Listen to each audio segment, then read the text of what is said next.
Hi guys, Steve Girardi here. Welcome to Steve Strings. Today I have another unboxing and review video for you. The folks at Vangoa sent me their short scale mahogany resonator backed banjo to review. So let's check it out.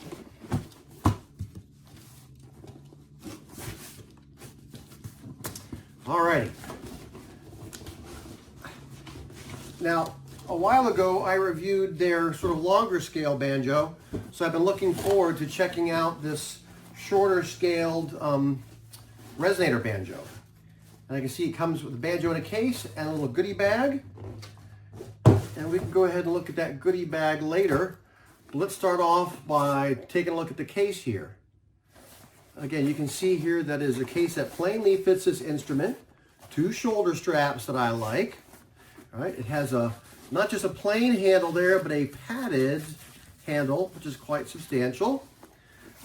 This has what's called Oxford material. And hopefully you can see that there. It's like a canvas kind of material.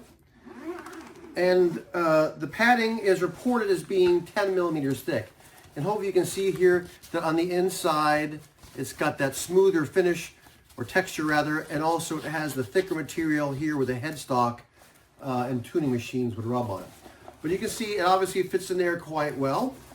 Also, the gig bag has a strap here for all the goodies to fit in. Now, on the other instrument I reviewed, all the accessories did fit in there nicely. So we'll see if it does this one. Now, hopefully you can see that this thing also has this strap here to hold the instrument in place. And hopefully you can see this here. It has this sort of neck cradle, which I really like, and will really keep this banjo from moving around. Okay, so you can see here that they have the bridge or saddle, whatever here, strapped on with a headstock. So we'll just take that off, set it aside for now, and we'll look for the big reveal. Okay. All right, so again, you're seeing this with me. You can see it has the Vangoa logo that is laser etched into the headstock. And again, this instrument is described as being mahogany. And I'm looking to see if this is mahogany with a veneer. And it doesn't look like it. It looks like that's just a straight mahogany headstock and neck. You can see there's a truss rod cover on this here, so plainly this instrument has a truss rod. All right. Okay, and this is plainly a resonator banjo. Again, with a laminate mahogany body. All right, and a mahogany neck. Let's go ahead and take that paper off and take a look at it.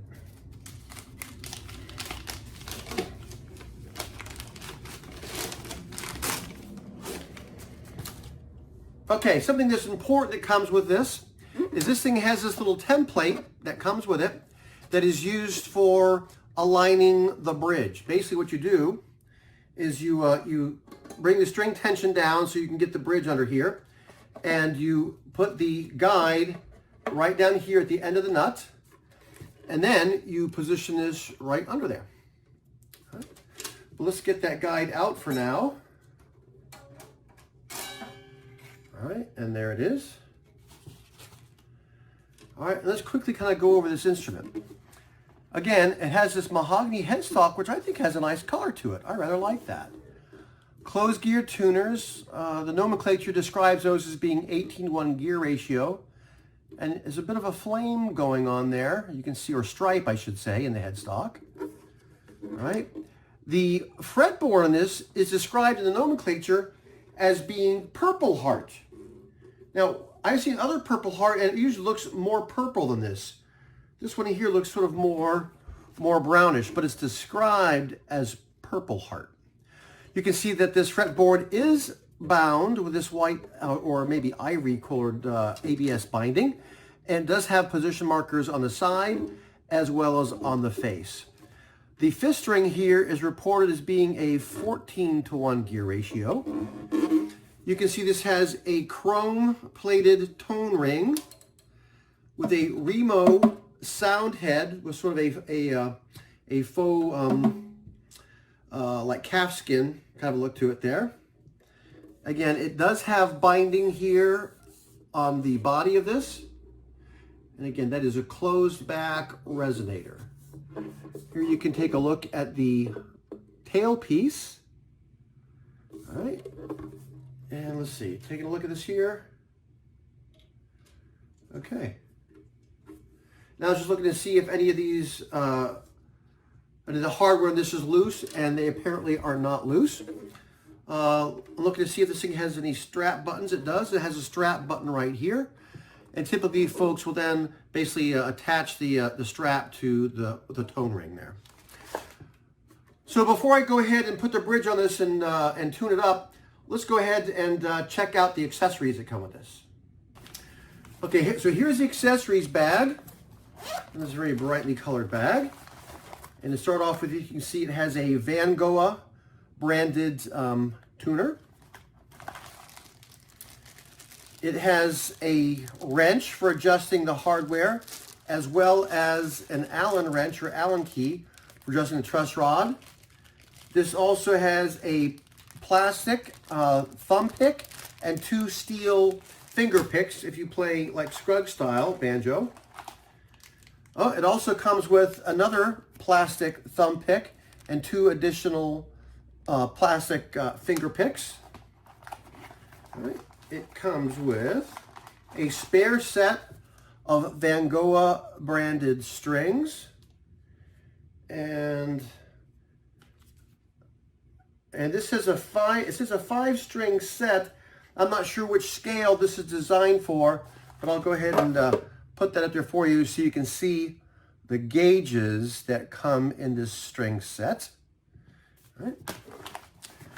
This also comes with an instructional user's manual, and this is nice because this comes in a few languages. As I recall, this comes in English, French, German, Spanish, and Italian. And again, it's got sort of it shows these instruments that Vangoa sells, and it has some basics here on like how to set up the bridge and how to tighten up the hardware, etc. So that's good. And the final thing in here is the, oops, well, I take that back. There's more than one more thing in there. Okay. Oh, it has a piezoelectric pickup. So if this isn't loud enough for you, you can put this pickup on it and you can plug it in. It also comes with a Vangoa branded cleaning cloth, and it also comes with a shoulder strap. And again, these have these sort of the leather type, or faux leather anyway, strap pieces that attach onto the hardware pretty easily. So we'll check that out. Okay, so let me go ahead and set this bridge up, and then we'll tune it up and see how it plays. I've now brought this instrument up to pitch, and the strings are still settling, so they may kind of go out of tune as I'm doing this, but let's go ahead and go over this. First of all, I did use this guide here to set up the bridge, and basically you just take and you slide this underneath of all the strings once you put the bridge up, and you just slide it down until the guide reaches the nut. You then lay it down on the fretboard there, and then you just move the bridge till it comes to the end of the guide. And it's just as simple as that. I brought this up to pitch. If you wanted to play this like a typical banjo tuning, but it would be a few octaves higher, it would be C, G, C, E, G. But I tune this to to C, G, C, E, A. Because that's the Chicago tuning that I usually play. Well, actually, it's not technically Chicago tuning, but it's ukulele tuning on those 4 strings. Also, after I tuned this up, I had a chance to look at it very closely and, of course, put the shoulder strap on here. And I did notice some things that are worth talking about I didn't mention before. And that is here in the headstock, you may not even be able to see it, but there is a scarf joint that goes right through the headstock. And you cannot see the scarf joint on the head or the face of the headstock, so plainly there is a veneer of mahogany on that. But again, it's very, very hard to see. There's also a joint down here at the heel as well, also pretty well matched, and it looks pretty good. Also, this instrument has a volute right here, basically underneath of where the nut is, which is just kind of to help it be a stronger neck and kind of let you know where you are on the neck there. I also looked this instrument all over looking for any kind of finish flaws anywhere, and I'll tell you, I could not find a single finish flaw anywhere on this. It is just really nicely put together. All right. So one thing I did do was measure the nut width, because some folks may be interested. And the nut on this is a 30 millimeter nut, which is a pretty skinny nut, much narrower than typically an ukulele has, which is usually around 35 millimeter.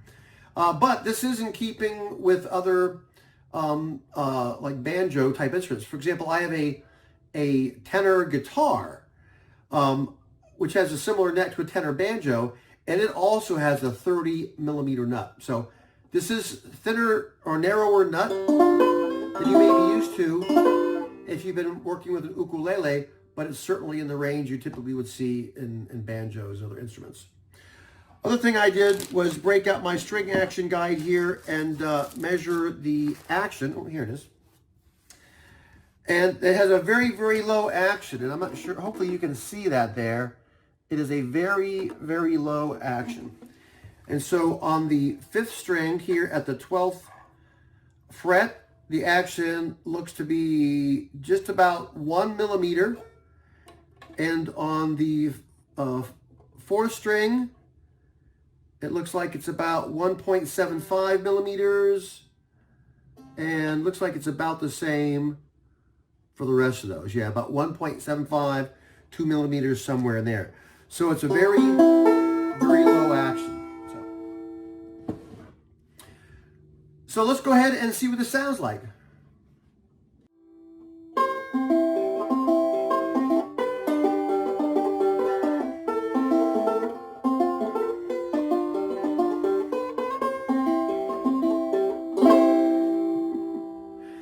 It's certainly plenty loud. That was finger picked. Let's listen to it strummed a little bit.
Sounds like it's going out of tune a little bit, but again, the strings are still settling. So there you have it. This is the 26-inch long, or basically a tenor ukulele-sized 5-string banjo. So if you're looking for like a little mini banjo, you want something that plays at that higher pitch, this is one to look at, because certainly the build on this is beautiful. The fit and finish are fine. No finish flaws anywhere. Good quality build. And I should say that Vangoa did send this to me at no cost to me. But having said that, I'm not bashful about pointing out warts if I see them. And right now, I don't see that.